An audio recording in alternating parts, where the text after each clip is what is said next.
हमार चैनल धमाका तराई के सब्सक्राइब करू और साथ में बेल आइकन के सो दबाओ। धन्यवाद।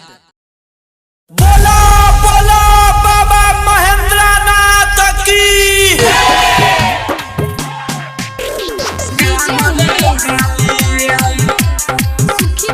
धमाका तराई रिकॉर्डिंग स्टूडियो पोखरिया।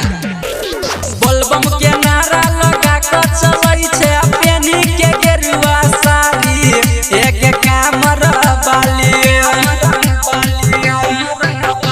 बोलबम के नारा लगा के चलै छै पेनी के गेरुआ साड़ी एक कामर बाली।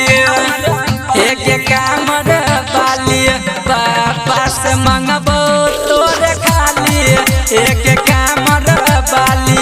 बाबा से मंगबो तोरे खाली एक कामर बाली।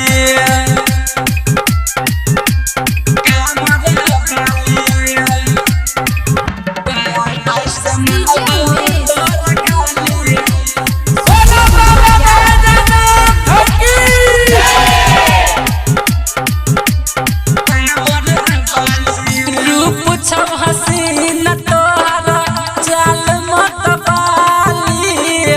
बाबा से कहि क तोरा बनेबो घर बाली। हाँ रूप छौ हसीन तोहरा चाल मत बाली। बाबा से कहि क तोरा बनेबो घर बाली।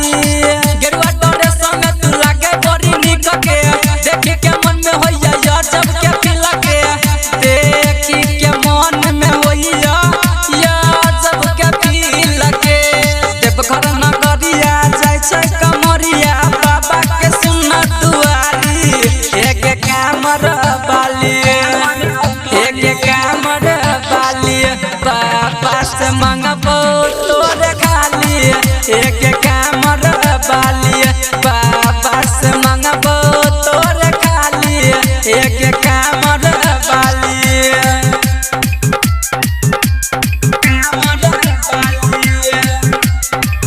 बाबा से मंगबो तोरे खाली